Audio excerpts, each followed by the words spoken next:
Ahí estamos. Buenas tardes, bienvenidos a todos.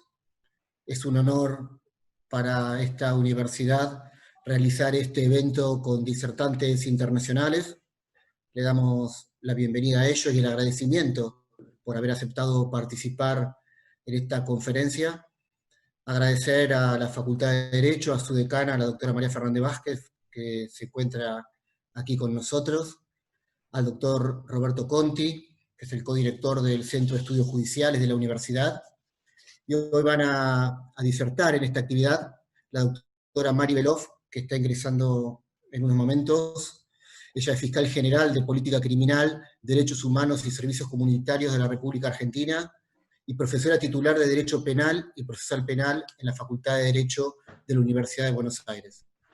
También nos acompaña la doctora Mariana Rey Galindo, jueza de familia y sucesiones de Monteros, Tucumán, quien en febrero de 2020 ha resuelto en un fallo inédito, algo que ella misma seguramente nos contará y que vamos a dialogar luego, el doctor Eduardo Resende Melo, juez del Tribunal Criminal de Infancia y Adolescencia de San Pablo, Brasil, y también el doctor Ignacio Mayoral Narros.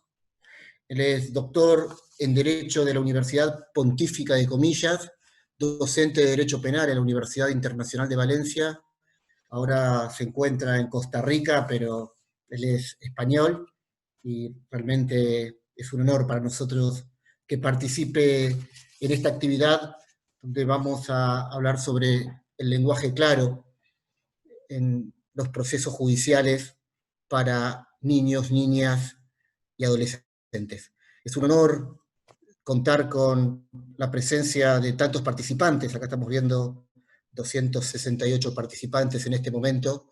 Esto nos llena de orgullo que haya sido una actividad en la cual surja tanto interés, no solo de parte de nuestra comunidad académica, sino que nos encontramos con personas, funcionarios, magistrados de todas partes de nuestro país y también del exterior, que participan de esta temática que realmente es tan importante para todos y todas.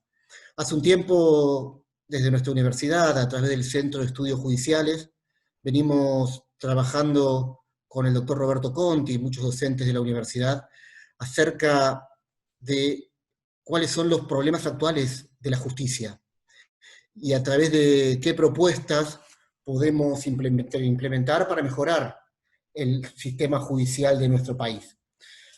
Cuando discutimos estos temas, uno que surge en general es el lenguaje a través del cual nuestros magistrados resuelven y escriben, y generalmente para la sociedad es de difícil comprensión. Nosotros sobre esto hemos, a través de nuestros foros de comunicación y justicia, discutido sobre si era necesario que los magistrados apliquen ese lenguaje a través del cual a los justiciables realmente le era bastante complejo el de interpretar. Y si no es algo así como se habla de la barbarie del especialista, donde nuestros magistrados hablan en ese idioma para ponerse por sobre un pedestal del resto de la comunidad. Y claramente eso es lo que nosotros no buscamos o no vemos que sea el camino para comunicarse con la sociedad. Es por eso que ha surgido y ha habido mucho debate a lo largo y a lo ancho de nuestro país a través del Centro de Estudios Judiciales sobre esta temática. Hoy abordarla para el fuero de niños, niñas y adolescentes realmente creemos que es doblemente importante.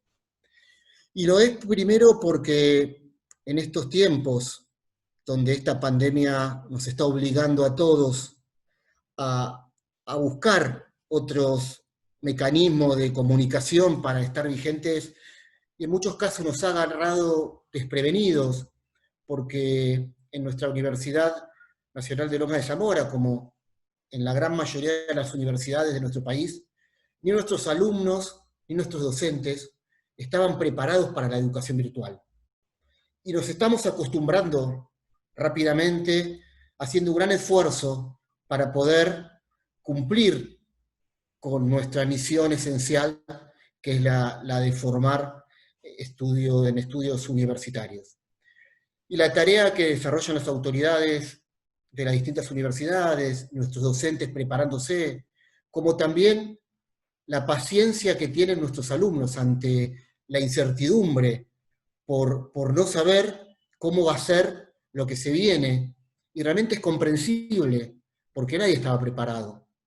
Y algo similar está sucediendo hoy en el Poder Judicial, que nos encontramos con barreras reales que es muy difícil de acceder y que están haciendo un gran esfuerzo magistrados de todo nuestro país para poder trabajar de manera telemática y para poder a través en sus casas, de manera virtual, y nosotros aportando, y en mi caso, que también ocupo un lugar en el Consejo de la Magistratura de la Nación, estamos trabajando arduamente para lograr que los sistemas informáticos en la justicia puedan funcionar para volver a convertir accesible esta justicia que hoy realmente estamos teniendo algunas dificultades, pero a esas distancias reales que estamos padeciendo en estos tiempos en el sistema de justicia en nuestro país, también existen distancias simbólicas, que son las distancias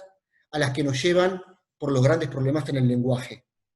Esto es algo que lo venimos planteando, que realmente venimos trabajando, y que comprendo, y seguramente los expositores que van a abordar en este tema lo van a poder explicar de mayor manera. Yo creo que los menores en general están doblemente afectados. Primero porque no logran comprender lo sucedido, por lo cual tienen alguna cuestión que está judicializada.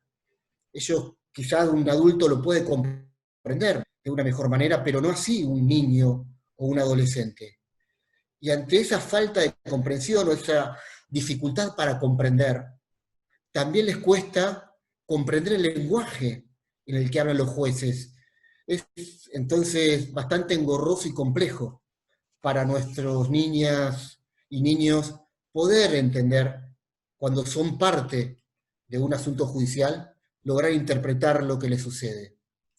Es por eso que la necesidad en la claridad en el lenguaje, en edades tempranas, es algo que nos compromete a todos para trabajar, nos compromete para mejorar. Y realmente en este tema creo que el lenguaje es un puente al mundo, y ante eso debemos trabajar para que la comunidad en general, pero por sobre todo nuestros niños, niñas y adolescentes, puedan comprender lo que sucede en estos procesos judiciales.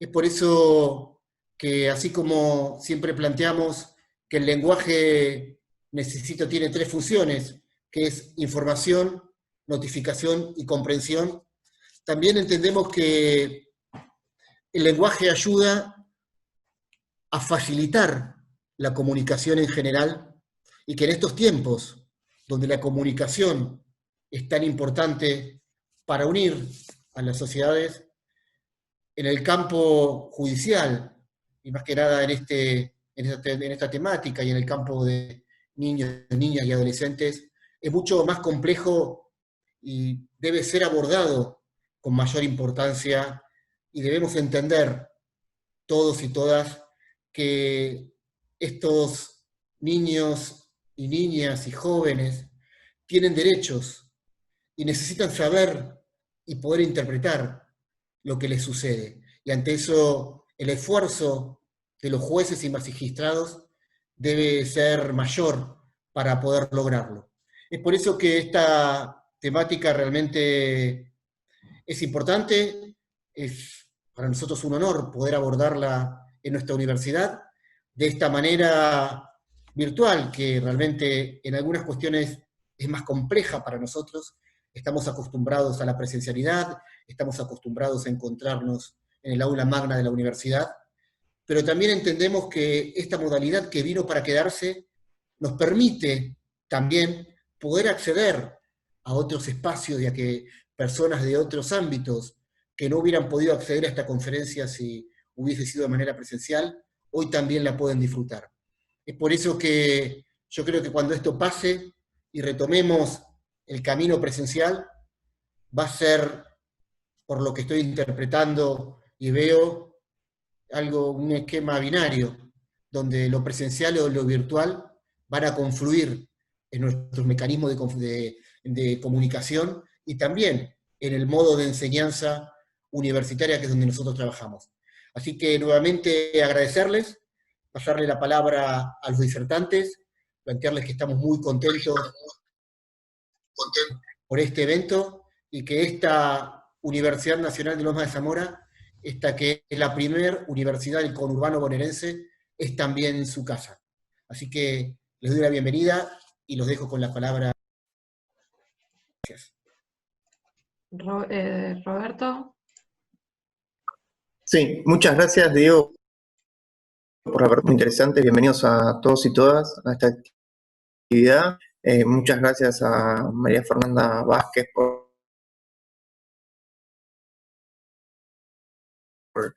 a Marta Pascual y a Luciano Nori, que coordinaron con los disertantes. Les hago saber que las actividades se graban y luego se suben a un canal de YouTube que harían un link por mensaje privado. Y al final de todas las exposiciones se va a generar un intercambio de respuestas, así que les pedimos que una vez que finalicen, todos los disertantes hagan las preguntas por privado y que indiquen hacia quién es la pregunta. Vamos a comenzar con la doctora Mariana Rey Galindo, porque la doctora Mari Belov aún no se pudo conectar. Mariana Rey Galindo es titular de Juzgado de Familia y Sucesiones, única nominación de la localidad Monteros, Tucumán, y expondrá sobre el uso del lenguaje sencillo para la efectividad de los derechos de los niños, niñas y adolescentes. Mariana. Muchísimas gracias. Gracias a las autoridades. Muchas gracias, señor rector, por hacernos saber que estamos en su casa. Saludo a los colegas que están en otro lado del mundo, a cada uno de los participantes, agradecerle a Marta, agradecerle a Luciano, y vaya mi abrazo virtual para todos y todas que están acá. Bueno, ¿me permitís, por favor? Disculpa, Mariana. Nos están avisando que la doctora Belov está conectada, así que disculpa. Sí. Pasa que no está... Disculpen. Doctora Belov. No, por favor. Doctora Buenas Belov. tardes, pero por favor, sí, buenas tardes, por favor, encantada, pero la doctora ya tomó la palabra, que continúe, por favor. Disculpe. Mariana. Sí, con todo gusto, gracias.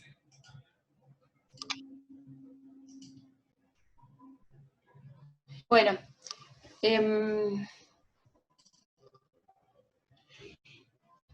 ahí se ve, por favor decime eso nada más, que podamos compartir la imagen. ¿Se puede ver, Ari o Roberto, si me pueden chequear eso? Sí, Mariana, se ve perfecto. Gracias. Bueno, nos convoca a este tema del uso del lenguaje sencillo, donde para mí esto significa no tan solo una técnica, sino el modo de hacer efectivo el derecho de niñas y adolescentes. Acá hubo un artículo en el 2003 en el que se decía, "ay de la lengua de los abogados", y lo había publicado en el diario La Gaceta Federico Abel.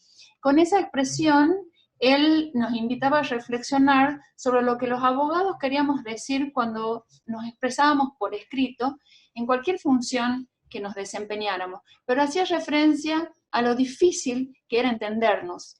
Y a su vez en ese mismo lugar, en esa misma publicación, citó a Lázaro Carreter, que decía que lamentablemente los abogados olvidaron que la divina retórica nació de los foros de la justicia y de la política.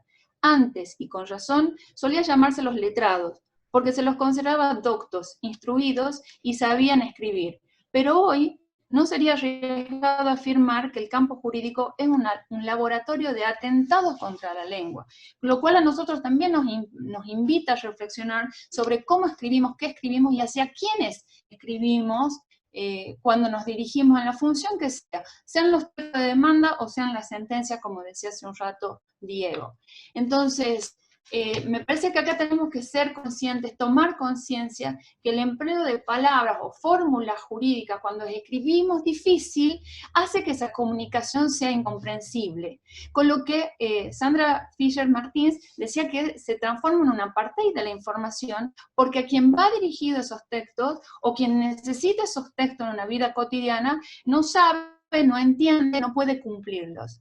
En lo que hace puntualmente al lenguaje claro y sencillo para el colectivo de la infancia, niñas, niños, adolescentes, me parece que acá es mucho más palpable aún, y que necesitamos adaptaciones fundamentales, porque si nosotros hablamos de garantías judiciales de niños involucrados en un proceso judicial o administrativo, donde vamos a tener en cuenta su interés superior, pues de nada vale que hablemos entre nosotros, entre los grandes, y entre los grandes que sabemos de ley y somos abogados, y no tengamos adaptaciones tan simples como hablar claro. Entonces, pasa a ser una adaptación fundamental para la efectividad de derecho, para lo que nosotros los abogados conocemos como el acceso a la justicia, y para lo que vengo proponiendo desde mi juzgado, se viene proponiendo, que es la accesibilidad de la justicia, que es otro término, que tiene que ver con el acceso a la justicia.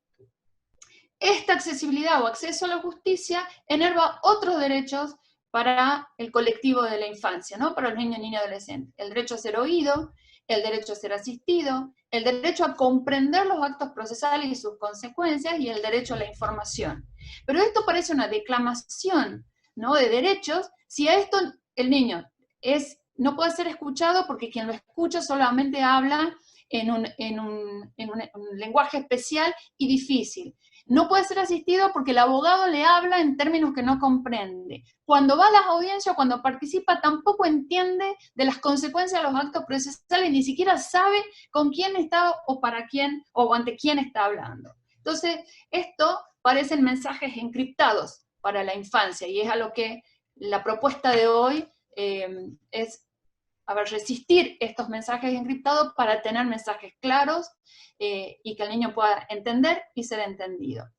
En la modificación, ¿no?, de la expresión escrita, la adaptación del lenguaje, esto implica la participación real y activa del niño en un proceso judicial. Real, activa, y yo le pondría, no yo, sino que la OEA habla de la participación protagónica, a lo que yo pongo énfasis en ese protagonismo. Pero para que pueda ser protagónica y activa necesita comprender.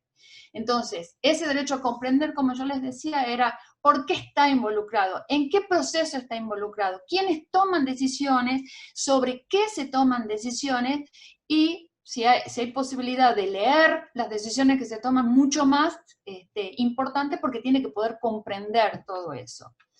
Entonces, esto es nada más y nada menos que el ejercicio temprano de la ciudadanía. A ningún grande se le ocurriría no entender o no comprender a qué va a un juzgado, aunque a los grandes tampoco, hay muchas veces que no entienden, ¿no? Son los mismos grandes los que nos dicen qué ha querido decir. Es como cuando nosotros los abogados vamos a los médicos, nos hablan en términos de la medicina, terminamos preguntando a otro médico qué nos ha querido decir aquel otro. Entonces, esto de adaptar el lenguaje forma parte de los estándares coherentes con el Corpus Juris Internacional, que nos dice la Convención de los Derechos del Niño, las reglas de Brasilia, y el último informe de la OEA del año 2017, cuando habla de las garantías judiciales para niños, niñas y adolescentes. Esto de cómo se conoce el derecho, cómo un niño conocería el derecho, y bueno, nombrándolo, diciéndolo, pronunciándolo, pero tenemos que pronunciarlo, decirlo y nombrarlo en forma que se entienda, no como con mensajes estos encriptados, ¿no? Este derecho a un proceso justo, las garantías judiciales, estos son derechos constitucionales, derechos internacionales, pero no puedo tener garantías judiciales si no entiendo de qué garantías judiciales se trata. Para los niños, niñas y adolescentes, nosotros tenemos la obligación, el Estado tiene la obligación de adaptar esos procesos e informar en derecho a los niños. Eso está en lo que yo les comentaba, el informe del 2017, que es este, y que quedan todos invitados a leer. Hay recomendaciones, entre los cuales está para la Argentina también. Entonces, el lenguaje es sencillo, entender y hacernos entender. Esto es de adultos a los niños. En términos claros y comprensibles, sí señor. ¿Cómo nos interpelan los niños? Diego hace un ratito habló de la sentencia Juli, pero como Juli hay muchos, ¿no? Acá en Tucumán el año pasado, o el anterior, hubo un caso resonado de Lucía de 11 años, que dijo, sacame lo que el viejo me puso adentro, y era el derecho a no maternal, pero eso la interpretación es nuestra, el niño habla así, y así tiene que ser entendido, la interpretación es del adulto, y nosotros sí tenemos que traducir esto en derecho. ¿Qué tiempo es un tiempito? Lo que le han dicho al juez Molina en Santa Fe, ¿no? En referencia a los plazos razonables. El niño no sabe de plazos razonables, sabe de que el tiempo es mucho, es corto, es poco, pero nos interpela. El caso Pablo, que nos ha tocado atender a nosotros, ¿no? Acomodame los papeles, vos sos juez, ¿no? Pablo, Nico, Nico en realidad es el nombre de él, 12 años, y era un proceso en el cual empieza con un cambio de nombre. Cuando nosotros tenemos la escucha con él, nos damos cuenta que lo que quería en realidad era el emplazamiento como hijo de quienes habían sido sus guardadores de temprana edad. Bueno, ha tenido asistencia técnica, él era el actor en autos, y lo que pedía en ese momento era la flexibilización de las reglas procesales, justamente para que puedan causarse su pretensión, que no era la misma inicial, sino encauzarla hacia la adopción. Y lo de Juli, me hagas elegir, yo tengo dos papás y los quiero a los dos, era el pedido de la pluriparentalidad. Esa es la interpelación de un niño. ¿Cómo puedo hablarle yo a Juli de la pluriparental? Una cuestión sumamente difícil, hacerla clara, simple, porque la destinataria de la sentencia era ella. No, ninguno de nosotros que hablamos de derecho o que podrían leer esta sentencia y quizás entenderla por estar de acuerdo o no estar de acuerdo. Entonces, 3 buenas razones para hablar sencillamente a un niño tengo, y las comparto con ustedes. La efectividad e impacto del mensaje. Si ambos nos entienden y pueden cumplir lo que decimos si somos jueces. Hablar claro es eso, que sea un mensaje efectivo. La actividad frente a la ambigüedad, segunda razón, en el error, y no caería en un error, porque si le hablo claro, le digo las cosas como puede entender, por supuesto que técnicamente, pero del modo en que puede entender, va a poder cumplir. Y generación de confianza, porque lo que no entiendo, ni siendo chico ni siendo grande, no confío en lo que no entiendo. Por eso en los contratos, cuando hay letras chiquitas, desconfío, porque no entiendo lo que me están diciendo o porque pueden inducirme un error. Al niño no se le hace eso porque eso es lealtad para con el colectivo de la infancia. Propuestas, como decía Diego, propuestas para esto desde mi juzgado, cómo estamos trabajando en lo que es la adaptación, el acceso, el lenguaje, en las notificaciones para los niños.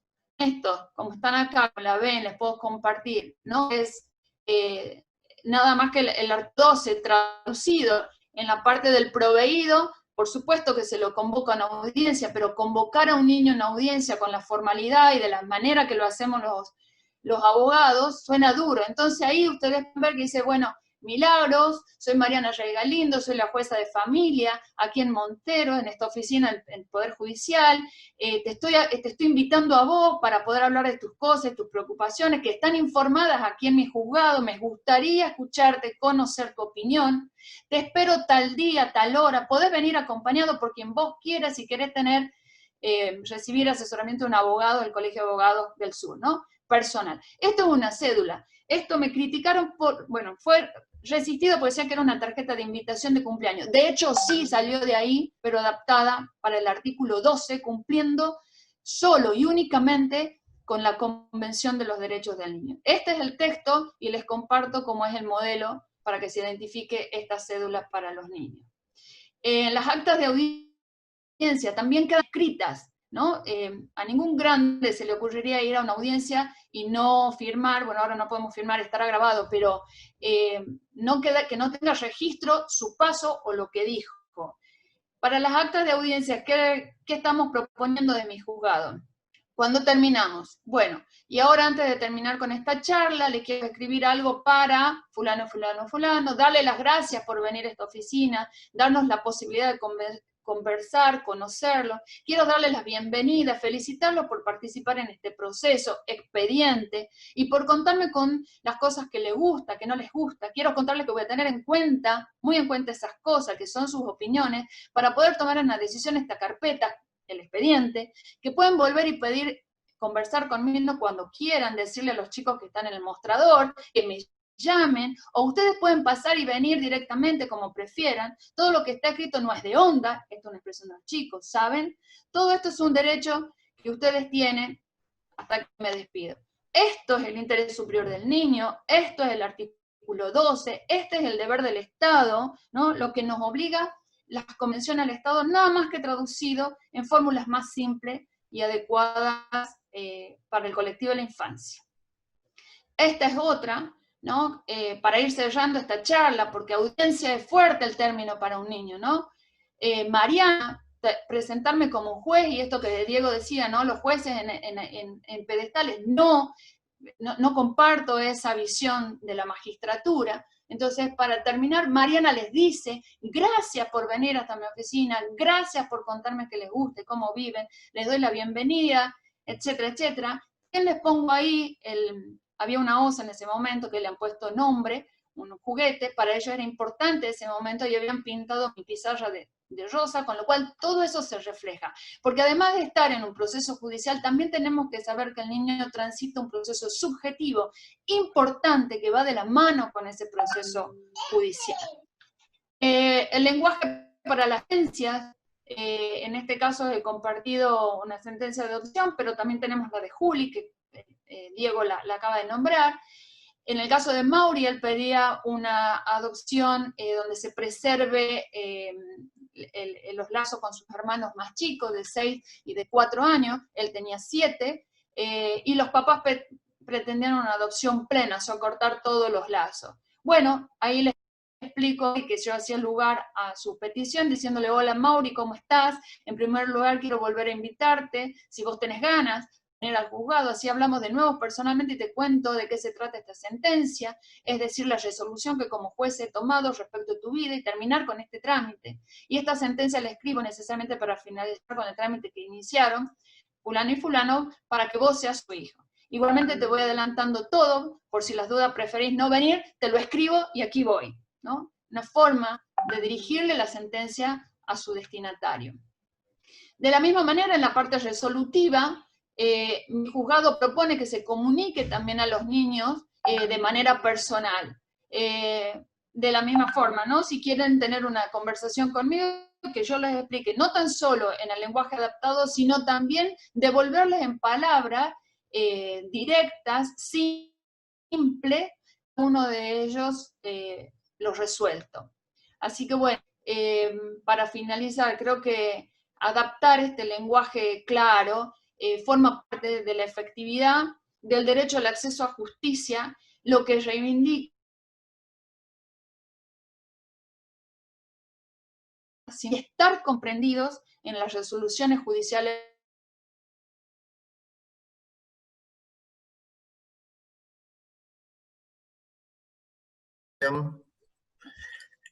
Bueno, ahora sí vamos a pasar a la doctora Mari Belov. Es doctora en Derecho Penal por la UBA, es profesora titular de Derecho Penal y profesor penal en la Facultad de Derecho de la UBA desde el año 2007, es fiscal general de Política Criminal, Derechos Humanos y Servicios Comunitarios de la República Argentina. Doctora Belov. Buenas tardes, muy agradecida por la invitación a la universidad, que la veo. Gusto volver a verla, a los organizadores y también a la doctora Pascual, que con esa capacidad increíble de trabajo que logra generar cosas aún en contextos tan difíciles como este y juntar a personas, estamos en diferentes lugares, pero siempre yo creo que hay cierta magia en todo lo que ella, sinergia, ¿no? En lo que ella genera con la colaboración de instituciones tan importantes. Lo veo al rector también ahí. Muchas gracias, rector, por sus palabras y bueno, con esa alegría del encuentro, aunque sea por medios virtuales, encantada de haber escuchado a la doctora Rey. Yo voy a tomarme los minutos que me asignaron para presentarles unas consideraciones sobre el tema, quizás desde un ángulo diferente, ojalá sea complementario del que fue presentado tan brillante recién por la colega Rey Galindo. ¿Por qué digo diferente? Por dos, les diría primero por una cuestión casi epistémica. Yo soy profesora de Derecho Penal, y además he magistrado y toda mi carrera la he hecho en Derecho Penal, entonces necesariamente la manera que tengo de pensar la cuestión de los derechos en general, de los derechos fundamentales, y además siempre he trabajado en el área penal, está muy condicionada por ese enfoque. La pregunta que tenemos que hacernos es en cuánto hay de común en la preocupación por un lenguaje claro en las diferentes áreas del derecho cuando se trata de chicos, y si hay matices o no. Esta es una pregunta que nos podemos hacer esta tarde. Pero quiero aclarar que yo hablo desde el lugar del derecho penal. Y otra cuestión que me parece también importante es que el enfoque que voy a dar, y termino con esta introducción brevísima, es teórico, ¿sí? Es un enfoque basado en el trabajo académico y no sobre una reflexión de la práctica en materia de justicia juvenil o de derechos del niño.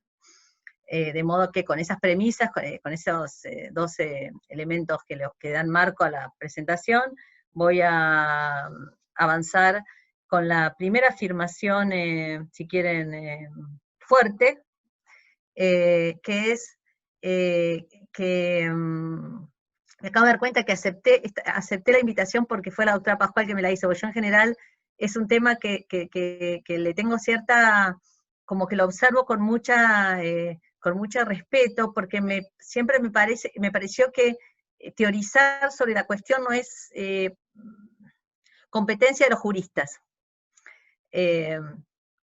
Probablemente por el señalamiento que hizo la doctora, pero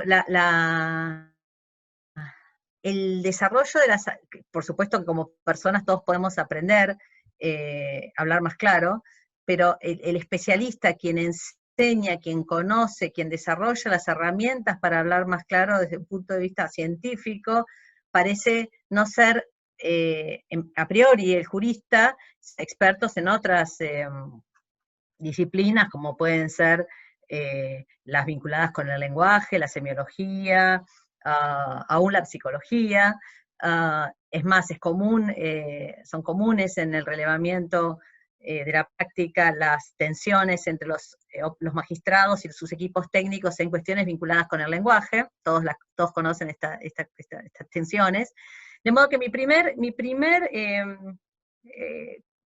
que quería poner a consideración de todos es desde qué lugar nosotros nos acercamos a la cuestión del lenguaje claro como un deber que tenemos, sobre todo ahí ya sí en la función. Debemos hablar claramente por las razones que la doctora explicó para que los chicos nos comprendan, pero tenemos una dificultad de entrenamiento, y yo insisto también en este texto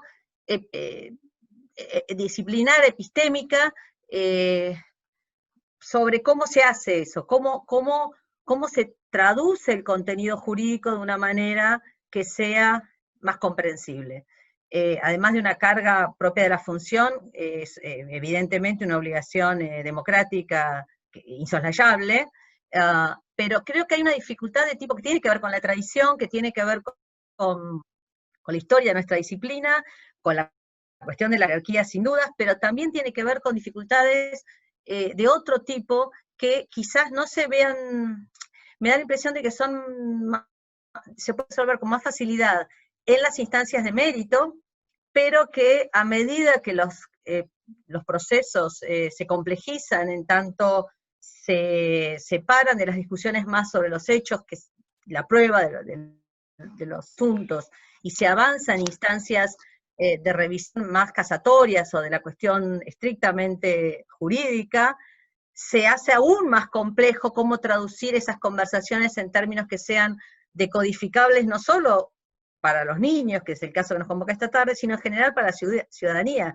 Si no, observemos las dificultades que tenemos muchas veces tienen muchos colegas en lograr que sus decisiones sean comprendidas con claridad por la población y de esa manera se robustezca el diálogo público sobre los diferentes temas que se debaten. Entonces me parece que hay una cuestión de la estructura del derecho, del entrenamiento que tenemos, sobre la que deberíamos pedir ayuda a otras disciplinas para que nos entrenen, nos digan cómo poder cumplir con este derecho de los niños. La segunda cuestión que quería plantear alude a las particulares características del sujeto, del niño, de la niña, del adolescente, que ustedes saben, todos los instrumentos internacionales que integran el amplísimo corpus juris de protección de los derechos de este grupo de edad, todos los informes, todas las decisiones contenciosas o consultivas de la Corte Interamericana o los informes del Comité de Derechos del Niño, están claros en que se trata de un sujeto diferente y que por esta razón tiene una cantidad de derechos diferentes, entre los cuales se encuentra que la doctora Rey tan claramente pone en acto en su práctica que nos acaba de relatar. Entonces, yo trataba de intentar ponerle contenido al derecho. Entonces, ustedes saben, solo una pequeña digresión, que la estructura normativa de los derechos de los niños es inversa respecto de la de los adultos, en el sentido muy breve de que los derechos fundamentales de todos surgen como derechos de defensa frente al Estado centralmente, libertades negativas, por usar el lenguaje de Berlín.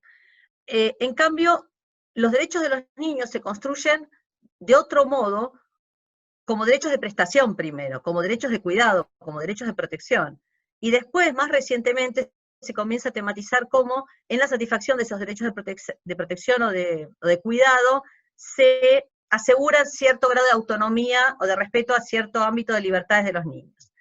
De modo que claramente el niño está en una posición diferente que el adulto, y este derecho, que es compartido con los adultos, porque el lenguaje claro es el rector lo planteó al inicio de esta conversación, no es un tema exclusivo y excluyente de los niños en los procesos, al punto que no se discute en general para todas las personas. El requerimiento, si nos ponemos a ahondar un poquito más, el requerimiento de la traducción en los procesos no es solo la traducción con todo lo que implica el intérprete, sino que en estos casos hay un segundo orden de traducción de alguien, digamos, nosotros tenemos que hacer un ejercicio de interpretar nuestro decir jurídico de una manera que el otro niño o persona que no está habituada a este lenguaje tenga que decodificar. Entonces, hay algo que comparten en el derecho los niños y los adultos no, digamos, legos, en cuanto a acceder en su dimensión de acceso, en cualquiera de los roles que ocupe una persona en un proceso, pero que tiene algo de singular cuando se trata de chicos, para mí, y vuelvo a la cuestión de la estructura normativa, en cuanto esta manera de decir que entiendan los niños integra para mí parte de los derechos de protección que atraviesan una garantía de libertad que tiene que ver con el debido proceso y el derecho a defensa. Esto es lo que me parece que no está suficientemente teorizado y que requeriría de una indagación más profunda, de modo que cuando se discute derecho del niño a ser oído y sus expresiones en el derecho de defensa material y técnica, esto es, el abogado del niño o quien lo patrocine en sus diferentes nombres o expresiones según los modelos procesales, tiene que estar entrenado en estas habilidades, pero todavía no tenemos conceptualmente claro el modelo, cómo tiene que ser el decir, que en la parte específicamente técnica tiene unas complejidades que me parece que están todavía en vías de construcción y que tiene que ver con esto que digo de ser intérpretes de una ley que en definitiva está hecha para una actividad que tiene en este caso por protagonistas a chicos, pero que es una actividad entre adultos que toman las decisiones. Dificultad bien interesante desde el punto de vista hasta filosófico, les diría que me parece que la ciencia del derecho, sobre todo el derecho procesal, tiene que ponerle cabeza y sobre la que tenemos que trabajar mucho más. Y para una siguiente consideración que quería hacer, ya para redondear, tiene que ver con la relación, que la veo en tensión también, entre el derecho de los niños, vamos a formularlo así, a ser oídos y a que las decisiones que los involucran les sean comunicadas de una manera que las puedan decodificar y entender. Ese derecho parecería tener un encaje mejor en unos formatos que ahora se conversan mucho, están muy tematizados, que son los formatos que se llaman, son una traducción de la expresión en inglés de justicia amigable para los niños. Como que el modelo histórico judicial, el que conocemos en el área de familia, civil, derecho privado, en el área penal, si estima sea niño imputado, son formatos que no son amigables para los niños. Parte de que estos formatos no sean amigables tiene que ver, para mí, evidentemente, lenguaje. Mi pregunta es, y parece que esta tarde tengo más preguntas que respuestas, mi pregunta es, ¿necesariamente es preciso cambiar el formato? Porque cambiar el formato puede hacernos correr el riesgo de, perdonen el francés, llevarnos puesto el debido proceso. Entonces, ¿cómo generamos un formato, cómo generamos una ingeniería institucional capaz de ser amigable en el sentido de que se expresa en un lenguaje que los chicos pueden decodificar, que no seamos intérpretes traidores, como se dice en italiano, ¿no? Que realmente la experiencia de estar en un proceso con lo traumática que es, por lo menos tenga un sentido para el niño claro, pero sin que, en nombre de cumplir con este mandato constitucional convencional, desconozcamos todas otras garantías que tanto costó construir, también para los niños, que son las de asegurar el debido proceso legal y una respuesta justa, por decirlo de una manera resumida. Ustedes saben también, la propia idea de abogado del niño es una idea que todavía está muy extendida, pero todavía no ha logrado definirse en su propia identidad y en sus propios alcances y contenidos en relación con todos otros montones de actores procesales. Entonces, ahí veo también una dificultad que tiene de interesante, por un lado, la visibilización del tema y la necesidad de que no sigamos con farsas de justicia, ¿sí? En el sentido de decisiones que los protagonistas no entienden, no decodifican, y que están especialmente intensificadas en el caso de los niños, cuando los niños son protagonistas de estos asuntos. Y para terminar, bueno, les iba a hacer algunas referencias a la Observación General 24 del Comité de Derechos del Niño, que ustedes saben, reformula, retematiza toda la cuestión, ordena toda la mirada sobre el corpus juris en materia de justicia juvenil, en relación con los adolescentes infractores, pero otra tensión, y solo lo dejo como un título que me parece tenemos que empezar a trabajar en punto a derecho del niño a ser oído, derecho a defensa y lenguaje claro, es el que tiene que ver con los alcances de derechos según la posición procesal que ocupa un chico como imputado o como víctima, y la tensión que estos derechos de los niños y como actores procesales especialmente protegidos, actores privilegiados, digamos, no quiero dar un lenguaje de otra rama del derecho en la que no soy especialista, pero me parece que es una buena terminología, pensar a los niños como actores con privilegio en el proceso, ¿no?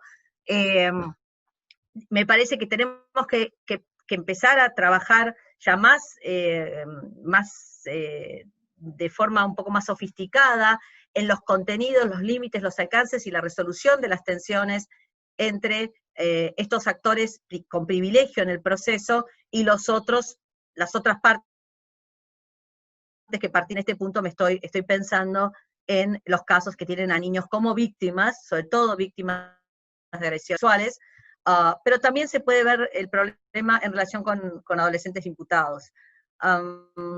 Y para terminar, solo un recuerdo, conversábamos otro día, creo que hay algunas personas aquí esta tarde también, en una clase, no, en una reunión en mi facultad, en la facultad, en la UBA, sobre sociología jurídica, y yo recordaba un gran sociólogo de la infancia, que se llama Eligio Resta, cuya lectura recomiendo si lo pueden encontrar, es un gran pensador, y él dice algo así como que los casos de los niños, dice que siempre que un niño comparece frente a una autoridad, sea administrativa, sea judicial, es porque algo trágico pasó en su vida. Si no hay una tragedia, los chicos no comparecen ante las autoridades. Crecen y se desarrollan en ámbitos no estatales, de cuidado, de satisfacción de todos los derechos centrales que hacen a vivir una buena vida, que después les permite también vivir una buena infancia, que después les permite vivir una buena vida como adultos. Esto de las vidas dignas, de lo que tanto habla la Corte Interamericana. Entonces, Resta dice, si el chico es una autoridad es porque pasó una tragedia. La tragedia, los casos que la doctora mencionó, de que sus padres no se quieren y resuelven bueno, no sé si es un caso que ella mencionó, pero estoy recordando otro que justo estos días me comentó una colega, los casos de un desamor en una familia que se resuelven de una manera muy complicada, y por eso tienen que ir a una autoridad, una guerra, puede ser una pandemia, no sabemos cómo van a quedar muchos niños después de esto que estamos viviendo nosotros, puede ser otro tipo de catástrofe natural, pero es claro que algo trágico tiene que haber pasado para que un chico esté frente a una autoridad. Y a ese carácter trágico que lo lleva frente al chico o a la chica frente a la autoridad pública, se suma el carácter trágico de lo que hacemos las autoridades, en el sentido, no es que lo dice Resta, lo digo yo acá, en que nosotros nos metemos a adjudicar y a resolver sobre eso que le pasó, sin siquiera tener herramientas del lenguaje para poder, tenemos las herramientas técnicas, pero no sabemos cómo comunicárselo, y eso agrega carácter trágico a la situación que tiene que atravesar. La que Resta menciona es que en realidad resolvemos, lo comentábamos el otro día, sin tener la certeza de saber que estamos resolviendo. Tenemos que resolver con urgencia, porque los tiempos de los chicos son urgentes, pero no tenemos la certeza de que vamos a resolver bien, porque eso solo podríamos saberlo si tuviéramos una bola para adivinar el futuro, pero al mismo tiempo hay que resolver ya, porque no resolver agrava la situación, y nosotros como adultos, expertos en procesos judiciales, necesitamos tiempo, porque para armar nuestros escritos, para producir la prueba, para estar seguros, necesitamos tiempo. Nos tomamos el plazo, como que el plazo fuera nuestro. Pero esto agrava la angustia o el carácter trágico de la situación que atraviesa el niño. Entonces, si a toda esta situación le agregamos la dificultad de que el niño no decodifica, no entiende qué es lo que está pasando, realmente no solo no estamos cumpliendo con nuestra obligación en términos funcionales, sino que desde el punto de vista de la subjetividad y del tránsito de esa experiencia, una experiencia restaurativa, en lugar de mayor victimización, claramente. De modo que, para terminar, solo que fueron reflexiones de las cuales es responsable de todo lo que dije la doctora Marta Pascual. Está claro cuál es el deber legal, surge del Corpus Juris, surge de todas las decisiones de los organismos internacionales y regionales. Creo que tenemos un déficit profesional que necesitamos los expertos de otras disciplinas nos enseñen a poder hacer mejor nuestro trabajo cuando se trata de niños, niñas y adolescentes, pero no solamente cuando se trata de niños, niñas y adolescentes, para no ser traductores, intérpretes, traidores, de modo que podamos realmente observar y cumplir con los derechos de los niños, y para no convertir esa experiencia de tener que, para no agregar tragedia a la ya de por sí trágica experiencia de un chico de tener que comparecer ante una autoridad judicial. Les agradezco. Muchas gracias, doctora Veloz, por la exposición. Muchísimas gracias. Ahora vamos a continuar con Eduardo Resende Melo, que es juez en Brasil desde 1991. Siempre estuvo trabajando con derechos de los niños. Además es graduado en Derecho por la Universidad de San Pablo. Es graduado en Filosofía. Es magíster en Filosofía, magíster en Estudios Avanzados en Derecho de los Niños de la Universidad de Friburgo, Suiza. Doctor en Derechos Humanos, fue presidente de la Asociación Brasileña de Magistrados, Fiscales y Defensores Públicos de las Niñas, Adolescencias, es coordinador pedagógico en Derechos de los Niños, Niñas y Adolescentes de la Escuela de la Magistratura de San Pablo y miembro del Foro Nacional de Niñez y Juventud, órgano consultivo del Consejo Nacional de Justicia vinculado a la Suprema Corte de Brasil. Eduardo, te escuchamos. Buenas noches a todos. Me gustaría agradecer a la universidad por la invitación o la oportunidad de participar con disertantes tan distintos. Agradecer a Marta Pascual por la invitación, mi amiga con quien estamos trabajando juntos en la Asociación Internacional de Magistrados de Familia y Juventud, a quien invito a todos los jueces y magistrados a sumarse a nosotros. Estamos en un esfuerzo muy grande de internacionalización y yo creo que estas oportunidades son muy ricas para que podamos compartir y reflexionar juntos los retos de garantizar los derechos de los niños. Me gustaría también agradecer mucho la oportunidad de participar después de la intervención de la doctora Rey y particularmente de Mari Veloz. Yo creo que mi participación será complementaria. Agradezco a la doctora Rey, porque mi intervención será sobre oralidad. No voy a hablar de la redacción, aunque me parezca un problema muy importante. Y les digo que el tema que académicamente me interesa está relacionado con la teoría general de derechos de los niños, para pensar qué es pensar los niños como sujetos de derechos. Entonces voy a hablar un poco desde ahí y sobre la cuestión del lenguaje. Y para mí, hablar del lenguaje claro en proceso significa hacer la pregunta del cómo comunicarse con niños. El lenguaje marca y está enmarcado por relaciones de poder.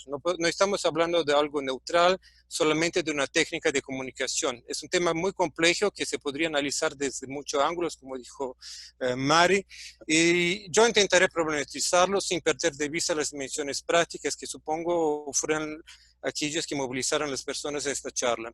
Pero me parece que la pregunta del cómo solo tiene sentido si tenemos clareza del por qué estamos comunicando con niños, del sí el niño tiene que comunicarse con nosotros, cuándo, dónde, por quién, con quién y en qué actos procesales, de qué naturaleza estamos hablando. Entonces esas preguntas, si tienen una generalidad de que se puede aplicar en cualquier contexto, me parecen que traen matices específicos para los distintos ámbitos en que los niños son escuchados. Yo hablaré particularmente de un campo de protección. En Brasil, creo que saben, mantuvimos juzgados especializados para de protección para niños, además de la justicia especializada para justicia juvenil. Y todavía es una cuestión, tenemos grupos de estudio sobre cuál es el sentido de tener una justicia especializada para niños. En Brasil son situaciones en que los niños son los sujetos principales de todos los derechos sociales en cuestión, económicos y culturales, pero especialmente en las situaciones en que los padres son violadores o en que hay conflicto de intereses entre los niños y los padres. Voy a hablar de este lugar, del niño en situación de protección, que se acerca en alguna manera del niño víctima en el proceso penal. Y empiezo que me parece que el tema de comunicación está íntimamente relacionado, como dijo la doctora Rey, con el tema de participación. Pero me parece insuficiente decir solamente que el niño tiene el derecho, es un sujeto de derecho, como si eso bastara. El derecho tiene que ser una estrategia de transformación social y lo que está en juego es reconocer cuáles serían las competencias para ejercicio de los derechos por los niños y cómo estas competencias en la relación con nosotros implicaría una alteración en la posibilidad de participación de los niños en la toma de decisiones. Entonces, el derecho de participar está relacionado a ver los niños como sujetos activos y participantes en esa decisión y no solamente como lectores de nuestras decisiones o oyentes de nuestras decisiones. Entonces, si es un derecho que es aplicable en todos los contextos de la vida, lo es particularmente en el sistema de justicia, en el cual todos los niños tienen el derecho de expresar su opinión, aunque el peso que se va a atribuir a la expresión variará según su madurez.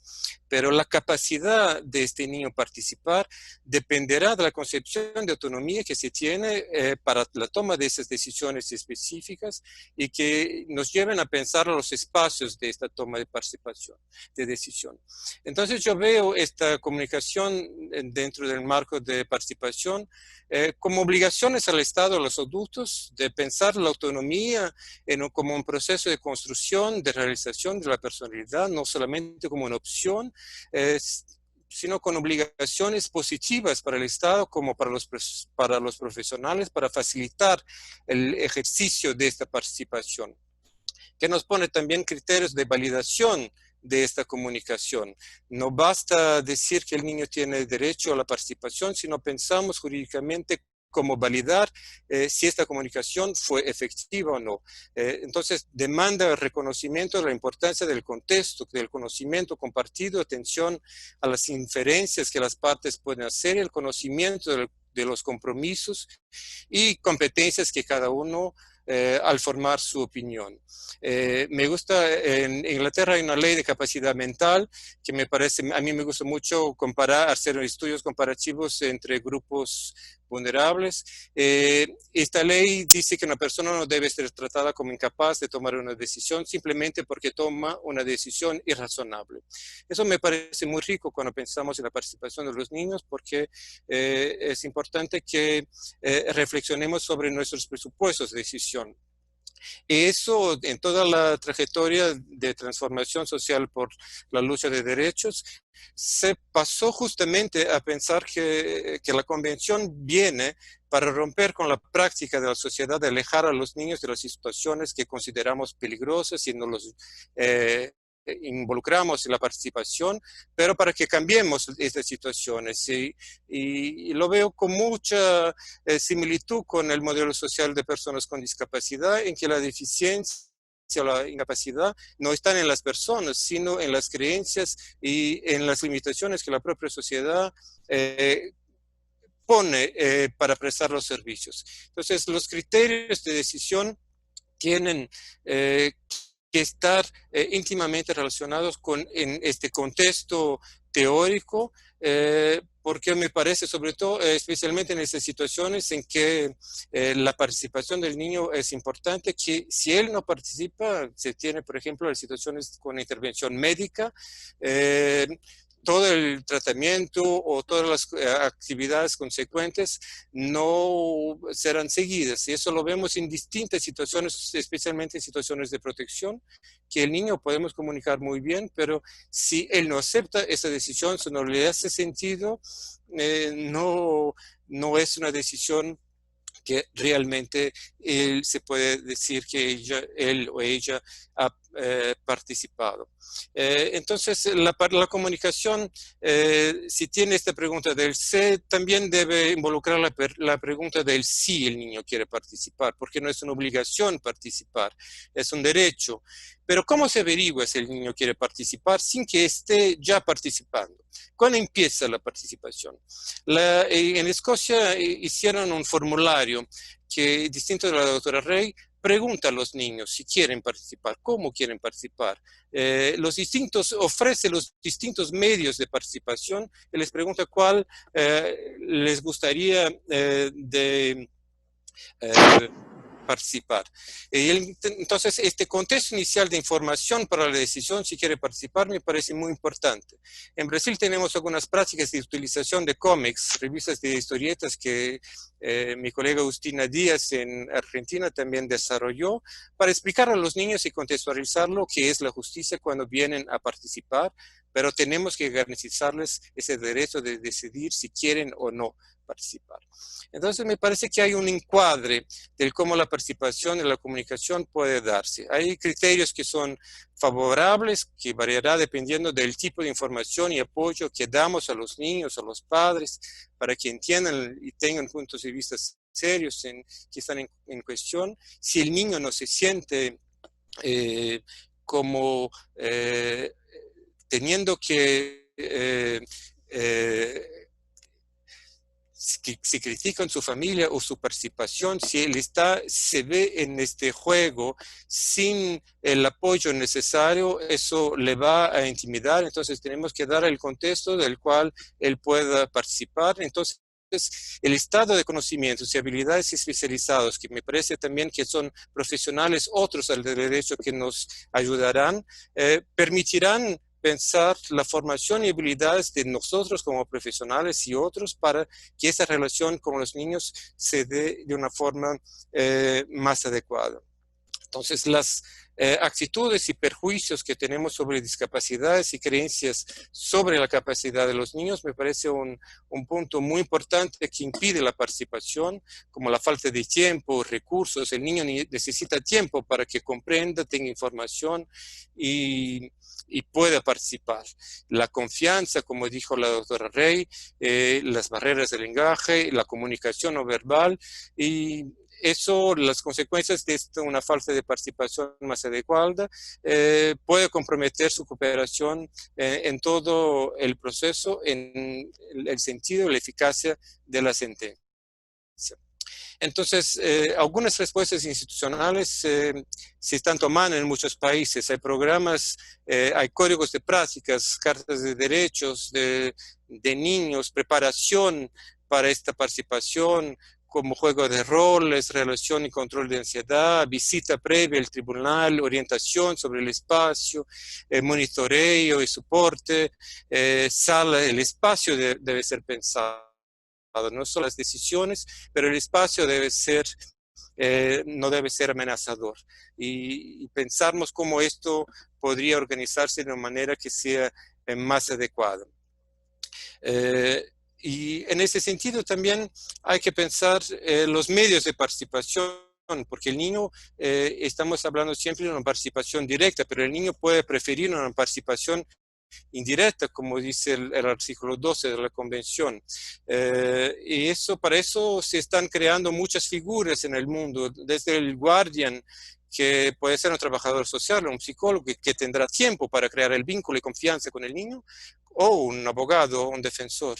Como hay intermediarios, que son personas con habilidades necesarias para comunicarse con grupos más vulnerables, o personas de apoyo que el niño puede traer para comunicarse. Entonces, me parece que este encuadre, el contexto en que esta comunicación y participación se va a dar es muy importante. La participación exige planificación e integración. No es algo sencillo que el niño llega y vamos a escucharlo, a comunicarnos con ellos. Necesita una formación interdisciplinaria, planeación desde el momento en que es llamado a la justicia, a todo el proceso de participación en las cortes y también una averiguación del resultado, cómo se sintió este niño.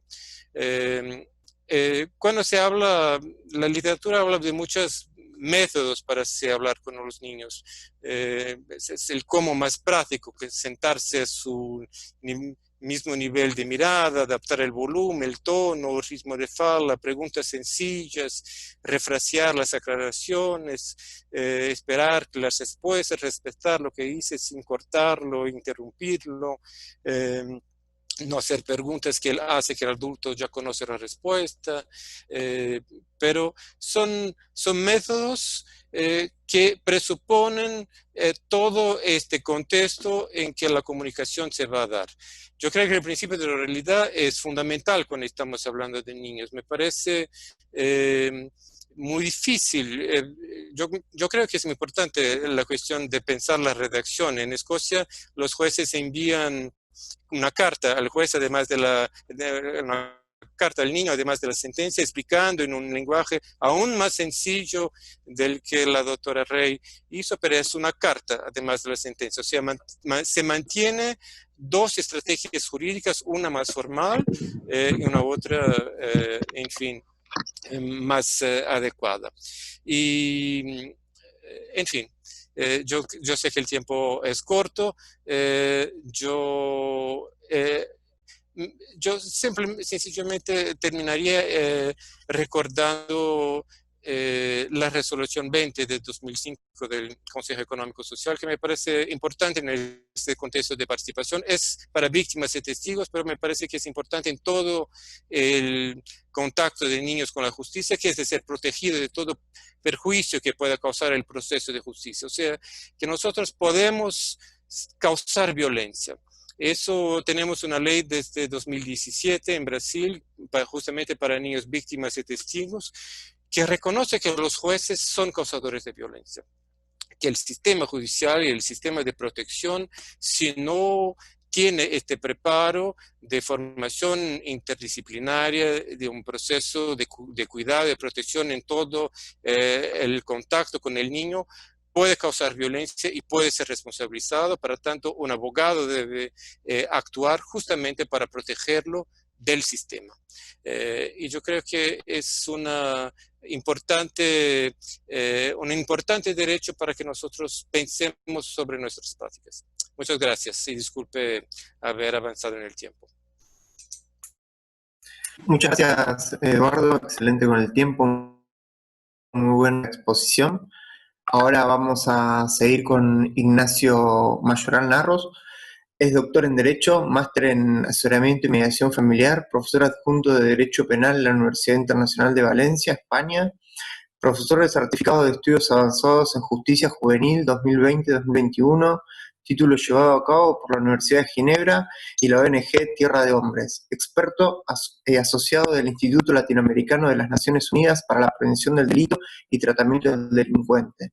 Ignacio nos hablará sobre las normas internacionales, citará las directrices del Consejo de Europa sobre justicia amigable con los niños y también sobre la situación de niños y adolescentes infractores, especialmente en privación de libertad. Ignacio, te escuchamos. Muy bien, pues muchísimas gracias. Muchísimas gracias, doctor Conti, por cederme el turno de palabra. Muy buenas tardes, muy buenas noches a todos. En primer lugar, como no puede ser de otra forma, quisiera dar las gracias a la Universidad Nacional de Lomas de Zamora, especialmente a sus representantes. No es habitual que personas con cargos tan relevantes estén directamente presentes en charlas de este tipo, con lo cual personalmente quiero darles las gracias a los dos y, como no, de una forma muy cariñosa, dar las gracias a la jueza Marta Pascual y al doctor Luciano Noli por también invitarme a participar en esta charla, en la cual, tras las magníficas exposiciones realizadas por mis compañeros de mesa virtual, pues parte quisiera hacer pues una especie de lanzamiento de ideas, de reflexiones en torno a los temas referidos o en el marco de las normativas directrices o recomendaciones del Consejo de Europa sobre justicia amigable para los niños, y también abordar algunas ideas o plantear algunas ideas desde mi experiencia como abogado, como defensor en centros privativos de libertad para niños y adolescentes que han cometido una infracción penal en España, desarrollando esa labor antes de comenzar a trabajar como profesor universitario en unos 6-7 años, con lo cual sí que parte de esa experiencia práctica me gustaría que estuviera presente en esta charla. ¿Cuál sería el objeto o cuáles serían los objetivos en este breve tiempo? Pues fundamentalmente me gustaría llamarles la atención sobre 4 líneas o 4 palabras que me gustaría enunciarles previamente. Por un lado, la práctica. Es decir, mucho se habla del derecho del niño a ser oído, del derecho a ser escuchado en procedimientos judiciales y administrativos, de la importancia de ese lenguaje claro, pero creo que es muy interesante, como ha hecho la doctora Rey Galindo, sobre aterrizar, ¿de acuerdo? También como nos señalaba anteriormente Eduardo, aterrizar cómo se está llevando a cabo esto en la práctica. En segundo lugar, me gustaría hablar de la formación, ya que estamos en un contexto universitario, académico. Es fundamental la formación para poder trabajar en este ámbito, para poder hacer real ese lenguaje claro y comprensible, también unido a la especialización de la cual tanto hablan las normas internacionales, las normas regionales, las normas estatales, pero que nos consta que en ocasiones esa especialización de todos los agentes profesionales que trabajan con niños y adolescentes, pues en ocasiones no es tal. Por lo tanto, estamos afectando de una manera negativa, ya sea de forma directa o indirecta, al tratamiento de los niños, niñas y adolescentes. Y finalmente también me gusta hablar o añadir otra palabra para enmarcar la intervención, que es evaluación, ¿de acuerdo? Una vez que el marco teórico internacional estatal, una vez que hemos adoptado normas para hacer factible o realidad ese derecho a ser escuchado y la existencia de ese lenguaje, creo que es muy interesante poder evaluar de qué forma realmente se ha llevado a cabo esta labor, ¿de acuerdo? Por lo tanto, creo que esos 4 términos son fundamentales. Y me gustaría destacar especialmente esta última. Tenemos que evaluar cómo estamos haciendo las cosas, porque en ocasiones, en lo que respecta a esta materia de lenguaje claro con niños, niñas y adolescentes, pues parece que en ocasiones es como experiencias personales de grandísimos profesionales que ponen muchísimo de su parte para hacer real este lenguaje claro. Pero no tiene que ser una cuestión de solamente experiencias personales o experiencias piloto, sino que tiene que ser algo que aterrice, que sea real, que en la práctica se lleve a cabo por parte de todos los profesionales que actúan con niños, niñas y adolescentes, especialmente en mi ámbito de conocimiento y de expertise a la justicia juvenil, ¿de acuerdo?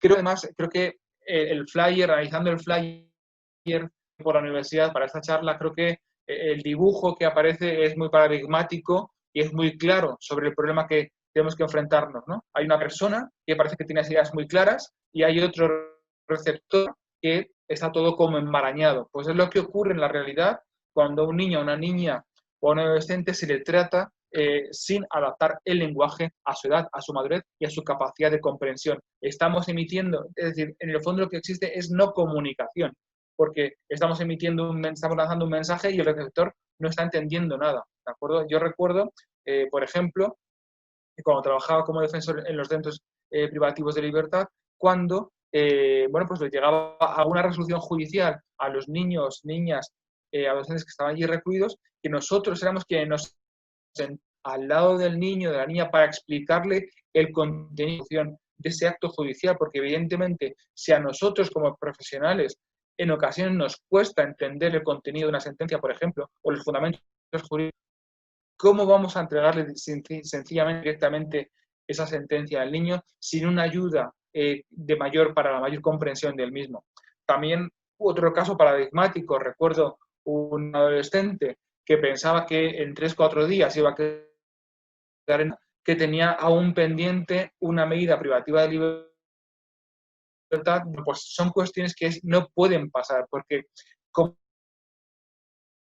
Veloz, todo esto es una farsa en la justicia. Tenemos que ser capaces de aterrizar en la práctica con los mecanismos adecuados, con los profesionales adecuados, especializados, y hacer posible que los niños, niñas, adolescentes en la justicia y que la sientan como tal, porque si no de lo contrario, la reeducación y la reinserción social, que son dos objetivos esenciales en el ámbito de la justicia juvenil, tampoco se estarían llevando a cabo, porque si el niño o niña no entiende lo que está ocurriendo, no va a comprender nada de lo que está pasando en su vida. La justicia no es una cuestión que ocurre al margen de la vida del niño, le está atravesando la vida, le atraviesa de forma que en ocasiones les privamos de libertad. Fíjense si les atraviesa la vida. Pues si después de esto no han entendido nada de lo que ha ocurrido, pues el sistema totalmente ha fallado, con lo cual me ha encantado esa expresión de la doctora Beloff sobre esa farsa real de la justicia. Y además todo esto, derecho a ser oído, derecho a ser escuchado, pero no nos olvidemos que si no existe ese derecho a ser escuchado y que todo eso se hace en un lenguaje claro para el niño o para la niña, ciertamente tampoco estamos cumpliendo con el principio de interés superior del menor. Porque si el niño no es capaz de participar de forma activa, no está comprendiendo lo que está ocurriendo, entonces, ¿cómo estamos tomando la decisión? ¿No? Si él no se siente legitimado, no se siente fortalecido para poder expresarse porque no entiende nada de lo que ocurre alrededor, ya sea en cuanto al texto, en cuanto al ambiente, la sala de vistas, la sala de audiencias, etcétera, tampoco vamos a poder adoptar una decisión conforme al interés superior del niño, ¿de acuerdo? Por lo tanto, creo que también esa es otra derivada muy, muy importante. También estaríamos vulnerando, como señalaba la doctora Beloff anteriormente y la doctora Rey, el acceso a la justicia de los colectivos vulnerables, ¿de acuerdo?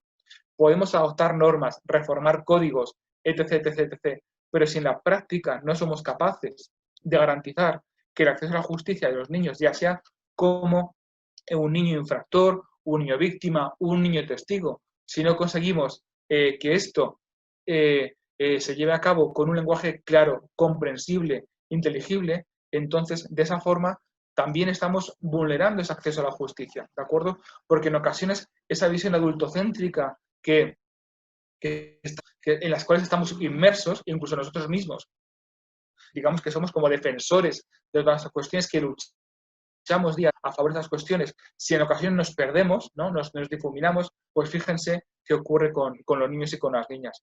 Por lo tanto, me gustaría aquí destacar la labor que, por ejemplo, ocurre en España, en el sistema de justicia juvenil, como en todo momento el niño y la niña, el adolescente está acompañado por un equipo técnico constituido por un psicólogo, por un asistente social y por un pedagogo o un educador, ¿de acuerdo? Tanto en el momento mismo de la detención, del proceso de adopción de la medida cautelar, durante la audiencia y durante la ejecución de la medida, siempre va a haber profesionales especializados, ¿de acuerdo?, en el tratamiento o acompañando al niño a lo largo de la medida, ¿de acuerdo? Y todo esto viene enmarcado en la Convención de Derechos del Niño, en la observación actual 24, en la observación 12, ¿de acuerdo?, el número 12, y también en esas directrices que adoptó el Consejo de Europa respecto a la justicia amigable para los niños, ¿de acuerdo? Mucho se ha escrito sobre esta justicia amigable para los niños, pero podemos escribir mucho, podemos invertir mucho en hacer que esto sea real, pero lo que hace falta es que esto ocurra en el niño como tal, ¿de acuerdo? En el niño o en la niña, ¿bien? Por lo tanto, es fundamental y así me gustaría tomar como ejemplo también, ya que me encuentro actualmente en Costa Rica, tomo como ejemplo la política institucional del Poder Judicial de Costa Rica para el acceso a la justicia de los niños, niñas y adolescentes, donde afirma claramente que el acceso a la justicia debe ser igual a la comprensión de los actos y actuaciones judiciales, ¿de acuerdo?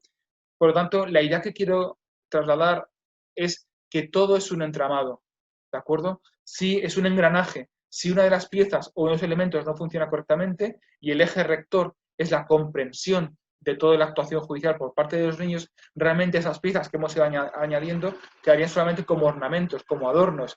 Nada tendría sentido a pesar de ese acceso a la justicia por parte del niño, tampoco el interés superior del niño estaría presente, ¿de acuerdo? Por lo tanto, es mucho más relevante y mucho más importante de lo que en un principio podríamos pensar, porque si no hay claro en el proceso judicial o en el proceso de intervención con el niño durante la medida judicial, realmente permítanme decirles que no hay nada, ¿de acuerdo? Sí, le habríamos detenido al niño o a la niña, hemos celebrado un juicio, le hemos internado, hemos trabajado con él para su reinserción, pero en el fondo no ha comprendido nada. Y entonces se queda un estigma negativo. A mí me han encerrado pues porque sí, o yo es que no hice nada. Si nadie le ha explicado a ese niño qué ha ocurrido o qué visión tiene el juez de lo que ha ocurrido, ¿de acuerdo? Pues nada sería bueno de todo eso. Por lo tanto, aquí, una vez más, me gustaría recalcar la primera intervención de la que hemos podido disfrutar de la doctora Rey como una buena práctica de cómo debe ser inteligible y se debe lanzar la información al niño o a la niña, ¿de acuerdo? Porque si no, no tendría sentido nada de esto, ¿de acuerdo? Y además, yo en ocasiones me gustaría pensar, esta idea no es mía, es de la profesora Isabel Lázaro, experta en Derecho de Menores de la Universidad Pontificia de Comillas, que hay una cuestión muy importante, porque a nosotros, teóricos, académicos, prácticos, hablamos del derecho del niño y de la niña a ser escuchado, en ocasiones nunca se lo ha escuchado en su vida, ¿de acuerdo? Esto también es una cuestión muy compleja. Al niño o a la niña hay que formarle de forma activa para que sepa que en la vida se puede manifestar, se puede pronunciar, se puede opinar y que su decisión va a ser tenida en cuenta. Por ejemplo, en el ámbito del derecho de familia, en los procesos judiciales por separación, divorcio, etcétera, cuando al niño o a la niña se le pregunta, ¿no?, la famosa pregunta de con quién le gustaría pasar el resto del tiempo, etcétera, etcétera, cuando a lo mejor a ese niño o a esa niña nunca se ha preguntado ni siquiera ni qué película quería ver en el cine. O con 7 o con 9 años quería empezar a decidir sobre cómo quiere empezar a vestirse, ¿de acuerdo? Entonces, debe ser un proceso en la evaluación del niño, el formarle también en la familia, ¿de acuerdo?, sobre cómo tiene que pronunciarse o que puede pronunciarse y puede participar, ¿de acuerdo? No puede ser que de repente, como señalaba también la doctora Veloz, de repente se les lance a los niños al sistema de justicia, que es una tragedia realmente. Seguramente muchos de nosotros tenemos la edad que tenemos hoy en día y nunca nos vimos obligados a pasar por un juzgado durante nuestra infancia y nuestra adolescencia. Es una tragedia tener que subir esas escaleras, enfrentarse al miedo que eso le genera al niño, ¿de acuerdo? Pero me choca que esto ocurra cuando anteriormente al niño o a la niña nunca se le ha preguntado, nunca se le ha pedido su opinión, ¿de acuerdo? Por lo tanto, para ir finalizando, ¿de acuerdo? Es fundamental, por lo tanto, ese lenguaje claro, comprensible, especialmente respecto de los niños que se encuentran en conflicto con la ley penal, también por la posible consecuencia que puede tener, ¿de acuerdo? Por lo estigmatizante que tiene ¿no?, las posibles medidas que se le puede imponer. Por lo tanto, creo que me gustaría, para ir finalizando, creo que realmente no es una cuestión de que el lenguaje claro, innovador, o que queramos ser o plantearlo como una experiencia personal, un proyecto, etcétera. No, es una obligación. Y me atrevería a decir más. Y luego en la charla, a ver qué pueden acompañar o qué pueden opinar los jueces y magistrados presentes. Creo que realmente, si no hay un lenguaje claro en la actividad judicial o actividad administrativa, deberíamos plantearnos si ese acto judicial o ese acto administrativo que ha afectado al niño es válido o no. Es decir, si el niño finalmente no ha podido participar de una forma, claro, si yo le pregunto al niño, ¿qué opinas? ¿Sí? ¿Qué quieres? ¿Sí o no? Pues al final el miedo está el que dice sí o no. Por ejemplo, también vinculado a las famosas sentencias de conformidad que al menos en España se prevén en los juicios de responsabilidad penal de los niños y niñas. Si no se le explica bien a un niño qué es una sentencia de conformidad, pues finalmente queda que es cierta impunidad, o que el abogado al cual ha conocido hace 5 minutos en la puerta de la audiencia le dice tú di que sí a todo y ya veremos luego qué pasa, ¿no? Sin explicarle todo esto, pues realmente no es válido lo que ha ocurrido. Una vez más, y perdóname, doctora Veloz, por repetir tanto su frase, pero es una farsa, es una falacia, ¿de acuerdo? Entonces, no puede ser, ¿de acuerdo? Por lo tanto, bueno, no quiero extenderme mucho más. Algunas ideas que podamos seguir ahora trabajando, ¿de acuerdo? Podamos seguir comentando. Y también me gustaría lanzar una pregunta final para luego el debate, y es cómo estamos trabajando o cómo estamos haciendo o materializando este lenguaje claro y comprensible en el contexto de la pandemia actual a través de las audiencias online. Con lo cual, muchísimas gracias. Espero no haberme trascendido en el tiempo. Ha sido un placer y espero que ahora podamos charlar largo y tendido posteriormente. Muchas gracias.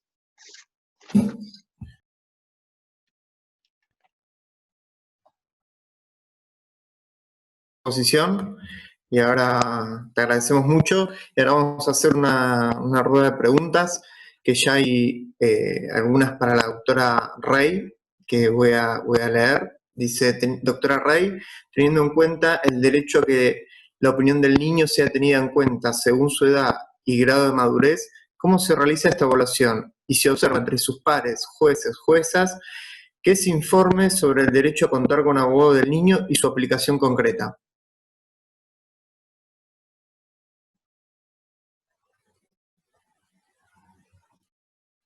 Doctora Galindo. Ahí está. ¿Se me escucha ahora y se me ve? Ahora sí, Hola. Perfecto. Ahí está, Gracias. perfecto. Muchísimas gracias. Respecto de la escucha y la evaluación, en cuanto a la capacidad progresiva, en mi juzgado se garantiza la participación del niño a toda edad. A ver, pero sí tenemos en cuenta lo que es el grado de madurez, con lo cual trabajamos con equipos técnicos para, al momento de la participación, de la escucha, y lo que es la participación judicial, que bien decía Ignacio, tenemos el equipo técnico permanente para saber, para que nos vaya indicando, ¿no? Todo esto, nos haga un aporte desde las otras ciencias, del otro saber, sobre las condiciones. Me refiero a la capacidad del niño. Cuando hablo de la capacidad, no estoy refiriéndome a otros temas como discapacidades o competencias, ¿no? Sino si estamos en alguna situación en que debemos tener en cuenta algún otro indicador, o si todos los indicadores en cuanto al lenguaje son acordes a la edad del niño que está participando. Así que eso, en primer término, a la pregunta, participamos con equipos técnicos, psicólogos y trabajador social. También se le da la oportunidad de participar, no es una obligación para nada, es un derecho de él. Ahora, el momento de la participación sí estamos preparados, o al menos intentamos estar preparados, ayudados de la interdisciplina y de la multidisciplina. Y aquí también comparto lo que decía Mari Veloz, en esto de que no es una improvisación hablar claro y hablar sencillo, para nada, crean que es un ejercicio, pero además es una cuestión de capacitación a las personas que formadas en Derecho, pero que tenemos que aprender a hablar claro. También aquí comparto esto de poder informarle a un niño, poder escribir a un niño, no ha sido una improvisación, sino que todo mi equipo, e incluso yo, estamos asistidos por lingüistas, profesores en lengua, para que nos enseñe hasta incluso cómo se pone una coma. Y de ahí a usar formas sencillas, claras, donde las formas sean diferentes, pero el contenido sea jurídico, técnico, pero comprensible. Esa es la primera parte de la pregunta. Y tenía que ver la segunda parte, por favor, Roberto, me la lee, que tenga que, con las cuestiones de la garantía de la técnica, ¿es así? Te pido que me la leas de vuelta. Ahí te la releo. Y se observa entre sus pares que sobre el derecho a contar con abogados, sí. Desde el juzgado, en realidad una convocatoria a la audiencia y es una invitación al niño, está garantizada también el espacio de la participación con abogados, decimos dónde puede conseguirlo, al abogado, que son los colegios del sur. Nosotros acá en la provincia no tenemos ley del abogado del niño aún. Y los otros jueces, mis otros colegas, yo trabajo en un centro judicial, y acá en Tucumán hay 3 centros judiciales, sé que hacen lo mismo, y es un derecho del niño a participar, con asistencia técnica. Así que, sí, por supuesto está, y para el caso que ellos decidan, esto también se le informa al momento de la audiencia, si es que ellos van a ir. Las audiencias, algún chat he visto ahí, las audiencias también es a elección del niño el lugar. De hecho, Juli fue en el lugar de residencia de ella. Esto forma parte de otra de las adaptaciones procesales que llevamos a cabo de mi juzgado.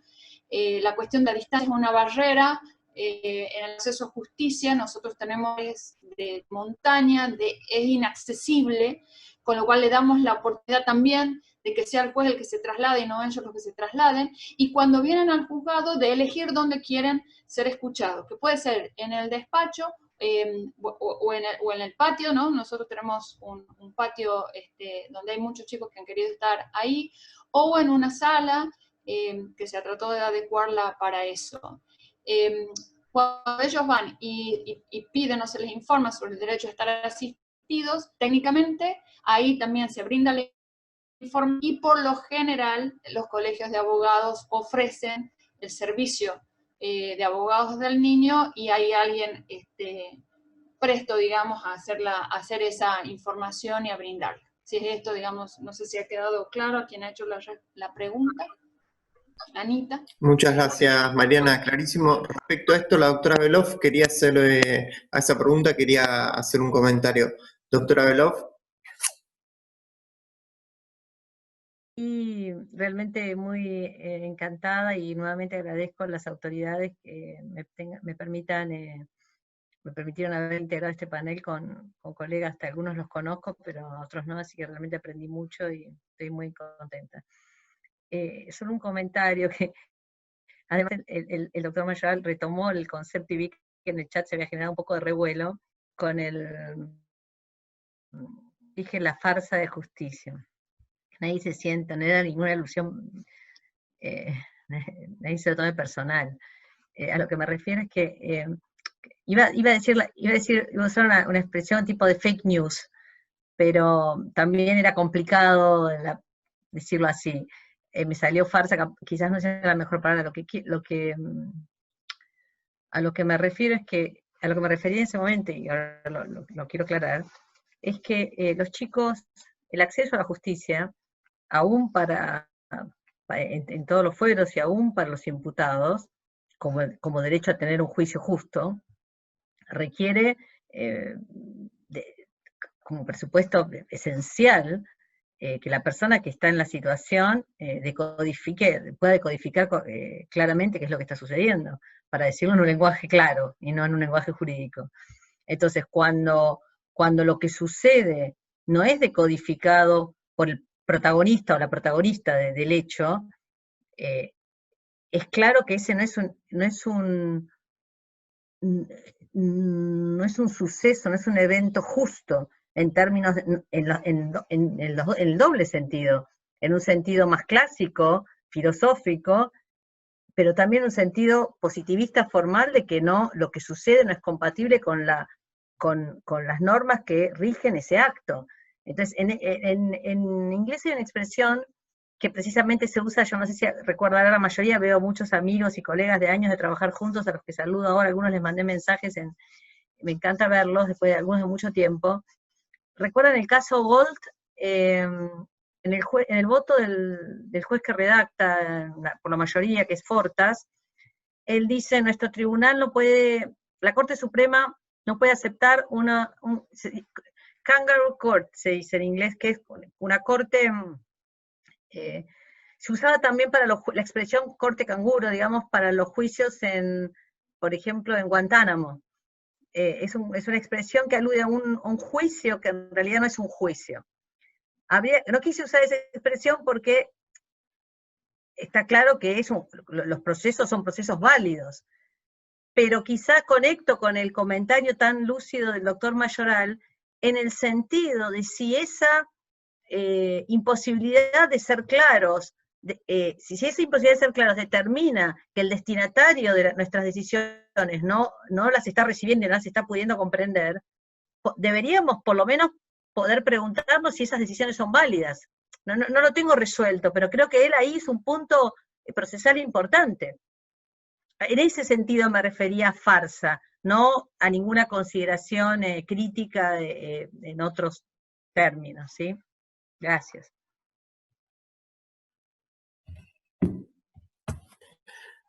Muchas gracias, doctora Beloff. Hay una pregunta general para ver alguno de los 4 de los disertantes quien la quiera responder.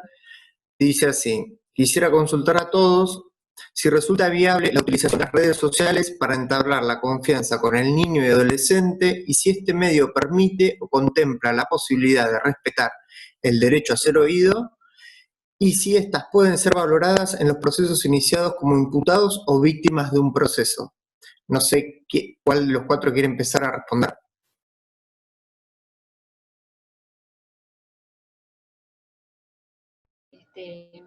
y yo agrego al final.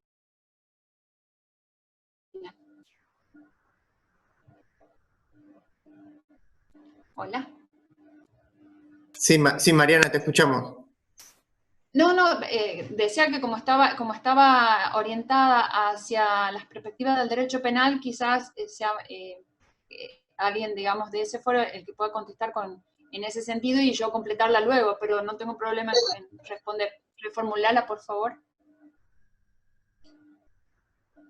Dice, si resulta viable la utilización de las redes sociales para entablar la confianza con el niño y adolescente, y si este medio permite o contempla la posibilidad de respetar el derecho a ser oído, y si éstas pueden ser valoradas en los procesos iniciados como imputados o víctimas de un proceso. Bien, mira, desde la experiencia de mi juzgado, y como te decía, nosotros acá, mi jurisdicción tiene zonas de montaña de difícil acceso, con lo cual nosotros ya habíamos iniciado, previo a pandemia, ya desde el año pasado, usábamos las redes sociales para comunicarnos con los chicos, en las audiencias, especialmente el Skype, o en algunas ocasiones la videollamada, porque los chicos manejan, cuando hablo de los chicos de niño, niña, adolescente, perdón por la vulgaridad del lenguaje, pero usábamos, y mi teléfono celular está publicado en las cédulas, está publicado en las sentencias, está publicado en los oficios, para que sean ellos, digamos, los que tengan el acceso directo al juez como otro de los derechos. Así que sí lo tomo como válido. Nosotros desde el juzgado hemos tratado de poner orden, digamos, también a eso y hacer como un protocolo interno de cuándo y cómo se usa ese celular, ese espacio, digamos, de la tecnología, no el celular. Así que desde la experiencia nuestra, previo a tiempo de aislamiento, ha sido otro de los medios usados en el entendimiento que las distancias territoriales y la inaccesibilidad a mi juzgado era una barrera disuasoria de justicia y hasta incluso discriminatoria en relación a los derechos de otros niños que por estar más cerca o en relación de territorialidad, tener más acceso a mi juzgado, digamos, sus derechos tenían otro tipo de privilegio. En esa lógica de que la cuestión del territorio y de la inaccesibilidad, como les digo, en territorios de montaña, el uso de la tecnología ha sido fundamental, ha sido valorada y bueno, y es más, está desgrabado, hemos buscado aplicaciones también para que eso quede como resguardo, no tan solo la captura de pantalla, sino que quede como valorar alguna opinión. Así que bueno, desde mi lugar sí. Gracias. Muchas gracias, Mariana. Eduardo tiene algo para agregar a la pregunta. Eduardo.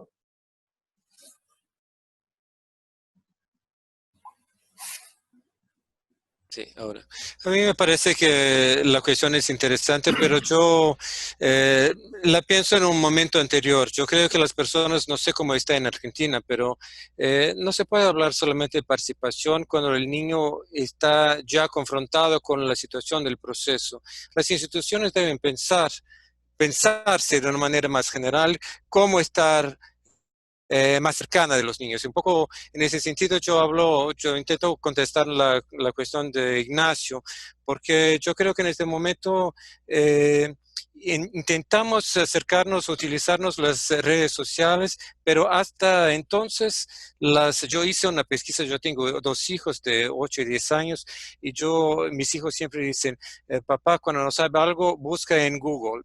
Y yo busqué en Google, ¿quién defiende a los niños? No aparecía nada de la justicia en Brasil, nada, aparecían ONGs o cosas así, o sea, no es algo, nuestras instituciones no saben dialogar y presentarse a los niños, entonces no hay nada claro en las instituciones, en un lenguaje amigable, que es los distintos contextos para que cuando llegue la situación ellos estén un poco preparados. No es algo que se trata en la escuela de una manera más sencilla. Entonces, yo creo que este es un paso preliminar, que nosotros cambiemos las instituciones para que sean instituciones más ciudadanas, que las personas puedan comprender el rol y la función, incluso en el sistema penal juvenil, que no es amigable. Yo estoy enteramente de acuerdo que el término amigable en penal juvenil es de una ambigüedad brutal, no lo utilizaría jamás,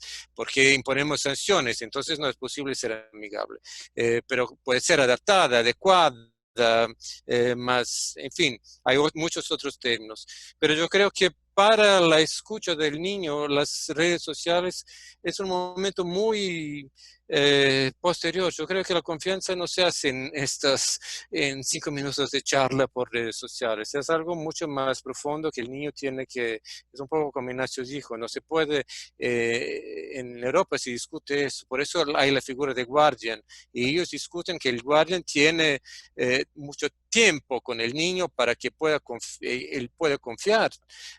No es algo de 5 minutos, son días o más semanas. Entonces, yo creo que, si no, yo creo que caímos en la farsa en el sentido más literal que Mari se refirió. Yo creo que tenemos que ser consecuentes. Bueno, gracias. Muchas gracias, Eduardo. Bueno, damos ya por finalizada la actividad porque se nos extendió en tiempo casi media hora. Les agradezco mucho a los disertantes, a la doctora Rey Galindo y a la doctora Belov, como a los doctores Rosendo Melo y al doctor Mayoral Narros por la participación en la actividad. Fue muy clara y esperemos que se vuelva a repetir en otra oportunidad. Agradecemos mucho al rector de la universidad y al doctor Molea y a la doctora María Fernanda Vázquez por prestar la casa de la facultad. Como bien dijeron, la universidad es una casa de todos y realmente la sentimos así. Muchas gracias, Marta Pascual. No sé si está por ahí, si quiere decir algo, Marta. Y bueno, esperamos contar con más actividades de este tipo y fue un placer realmente. Gracias a todos los participantes que estuvieron. Fue un placer.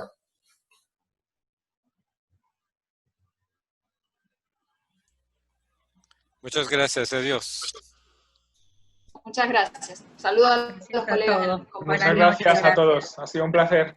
Adiós. Un placer. Chao. Adiós.